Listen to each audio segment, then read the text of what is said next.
Warahmatullahi wabarakatuh. Nama saya Media Melia dari kelas 11 IPA 4. Di sini saya akan menjelaskan jurnal tentang peran beberapa zat gizi mikro dalam sistem imunitas.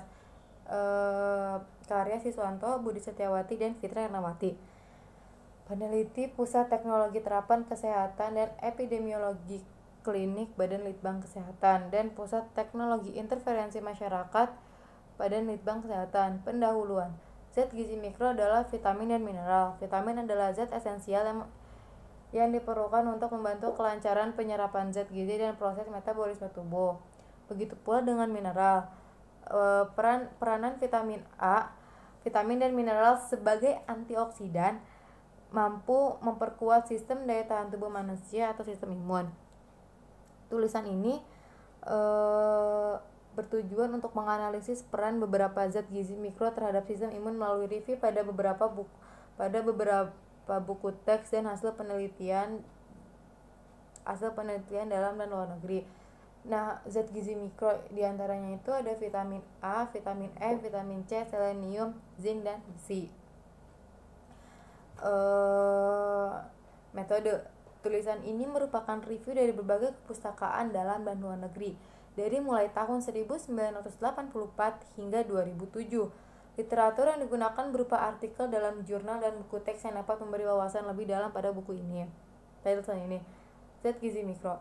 Seperti yang telah disebut hasil penelitian. Yang pertama ada zat gizi mikro. Seperti yang telah disebutkan di depan, bahwa zat gizi mikro adalah vitamin dan mineral. Salah satu fungsi dari vitamin dan mineral yaitu dalam mempertahankan sistem kekebalan daya tahan tubuh yang sehat. Sebagian besar vitamin dan mineral diperlukan dalam konsumsi makanan seimbang dan beragam. Nah, yang kedua itu ada sistem imun. Sistem imun atau sistem kekebalan tubuh. Kekebalan tubuh adalah kemampuan tubuh untuk melawan infeksi, meniadakan kerja toksin, dan faktor virulen lainnya yang bersifat antigenetik dan imunogenik.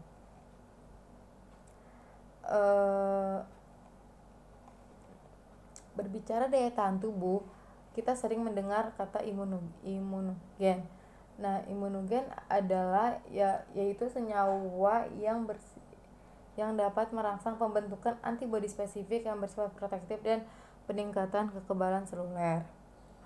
Jika sistem kekebalan melemah, maka kemampuan untuk melindungi tubuh juga berkurang, sehingga patogen termasuk virus dapat berkembang dan dapat terus berkembang di dalam tubuh. Respon imun umumnya terbagi menjadi dalam dua utama, yaitu innate, non-spesifik atau bawaan, dan adaptif imunitas spesifik. Imunitas adaptif akan bekerja apabila imunitas bawaan atau innate tidak dapat meniadakan infeksi dalam waktu dekat atau pendek. Nah, sedangkan kalau imunitas bawaan atau non-spesifik terdiri dari dua garis pertahanan epitel, yaitu komponen seluler dan komponen non-seluler. Nah, selanjutnya ada peranan vitamin A. Vitamin A mempunyai peranan penting di dalam pemeliharaan sel epitel. Peranan vitamin A dalam sistem imunitas non-spesifik terlihat pada integritas mukosa epitel. Hasil penelitian mengungkapkan bahwa anak-anak yang kekurangan vitamin A dapat memicu penyakit saluran pernafasan dan keparahan penyakit diare. Nah, selain itu, kekurangan vitamin A juga dapat memicu berdampak pada penglihatan.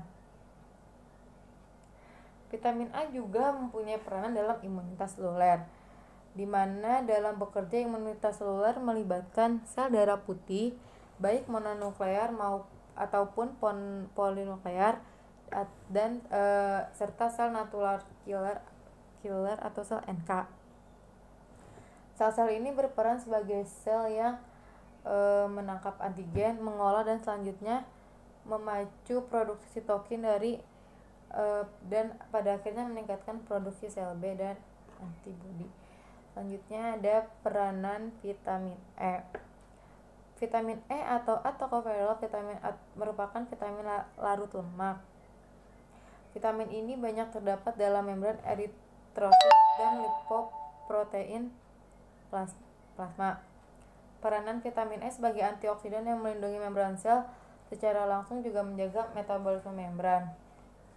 Nah, kekurangan vitamin E umumnya dapat menyerang sistem saraf, otot, pembuluh darah, dan sistem reproduksi. Nah, defisiensi ini biasanya terjadi karena adanya gangguan absorpsi lemak dan transfer lipida. Nah, selanjutnya ada peranan vitamin C. Vitamin C atau peran vitamin C di dalam sistem imun terkait erat dengan peran vitamin C sebagai antioksidan karena vitamin C mudah mendonorkan ke radikal bebas, maka sel termasuk sel imun terlindungi dari kerusakan yang disebabkan oleh radikal bebas.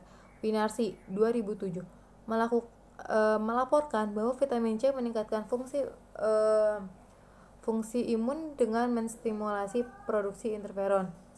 Penelitian untuk menguji peranan vitamin C terhadap terjadinya infeksi juga telah dilakukan oleh Peter.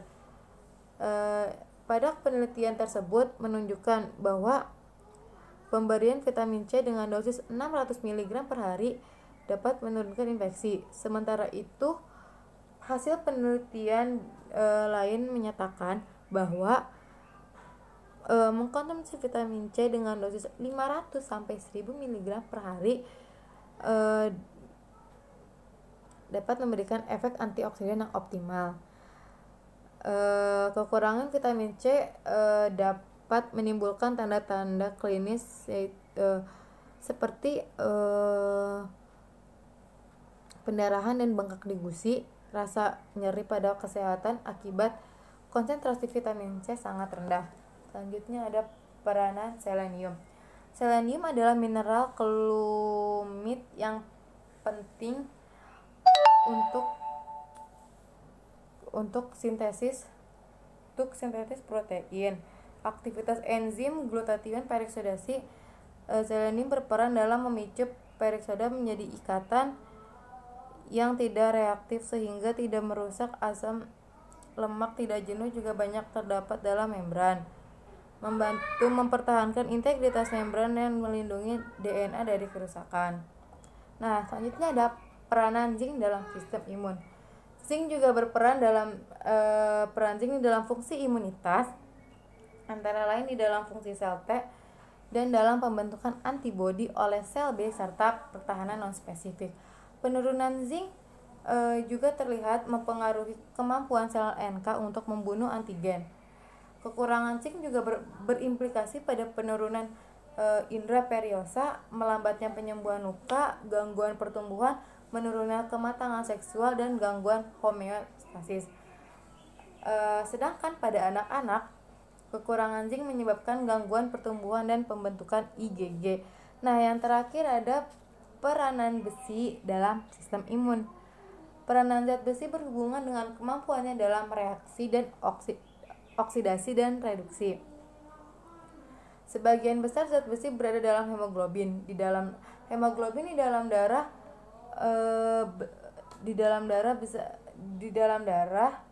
membawa besar zat besi dalam hemoglobin di dalam darah, membawa oksigen dari paru-paru ke seluruh jaringan tubuh dan membawa kembali karbon dioksida dari seluruh sel paru-paru untuk dikeluarkan tubuh.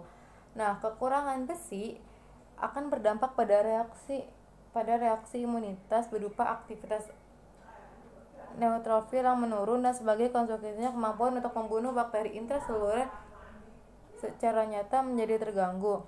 Sel NK sensitif terhadap ketidakseimbangan besi dan menimbulkan jumlah besi yang cukup berdiferensiasi dan berproliferasi.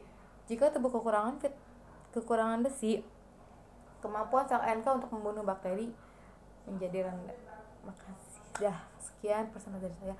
Maaf kalau beribet, buru-buru, atau kayak ada yang matak sendiri karena tetangga saya ada yang meninggal. Jadi saya harus buru-buru banget. Makasih.